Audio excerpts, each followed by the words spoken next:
Hey guys, wanted to review my last trade I had on Friday.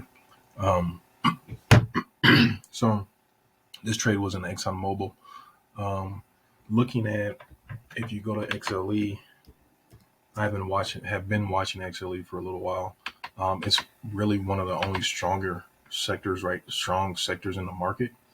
So essentially there's obviously a rotation going into the XLE sector or the energy sector. And you can see here we've had bullish divergence, and now we've got buying pressure coming in. So I looked at XLM, one of the leading stocks within that sector, and you can see here on the daily chart, ExxonMobil is actually breaking out of the daily squeeze, and I love trading trades. I love having trades when stocks are breaking out daily squeezes because usually you pretty good moves intraday. So you can see here it's breaking out of a daily squeeze, so it was on my watch list all day on Friday.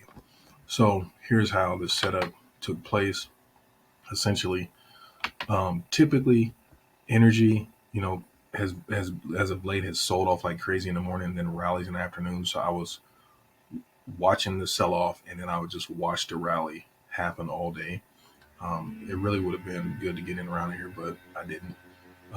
So I watched and I waited for a squeeze to set up on Exxon. So you can see here we had a squeeze set up here, but it really wasn't that great looking of a squeeze, so I didn't end up taking that squeeze.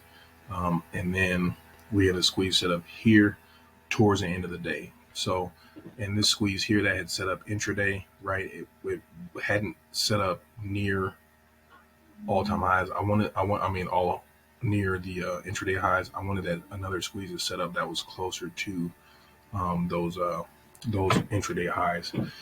So, because you can see once that squeeze broke, it went right up to intraday highs and came right back down. So now this squeeze started happening again, right? So we had the stove breakover, so we can see momentum, bullish divergence started coming in, squeeze, so that's 3.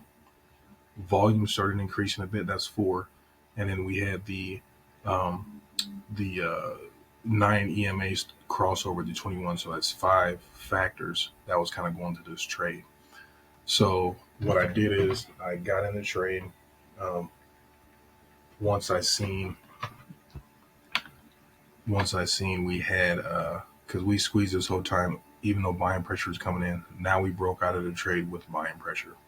So I got in the trade at 144. So I wanted to see that breakout, and I wanted to see. You can see here um,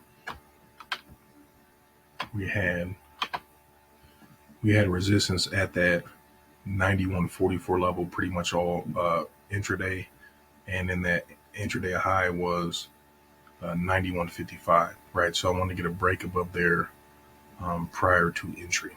So I ended up entering around 144. So right at this candle, right as we started breaking above there, is where I entered at.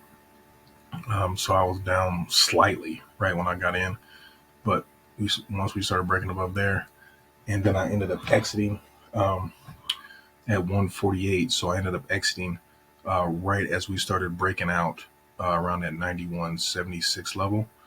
That's where I exited at. Now, I probably would have held the trade a little bit longer if it wasn't Friday, but we were literally right towards the end of the day, and I didn't want to hold the trade going into close on Friday. 92, as you can see, 92.18, which still hasn't alerted, is kind of the level that we want to break above. But I ended up playing these two candles right towards the end of the day for about a 14% gain. So it was it was a 4-minute trade for 14%. So in and out, I don't think you could do much better than a couple candles, 4 minutes, and you're making 14% on your investment. Anyways, you got any questions, concerns, please let me know, and I'll get with you. And with that being said, I will talk with you guys later. Hopefully you rest up this weekend, and good luck. Have a good trading week. I know we got some pretty big earnings coming up, or some pretty decent earnings coming up. Not major, right? We had all the big guys the other week, but some pretty decent earnings coming up. So trade safe, and yeah, talk with you guys later.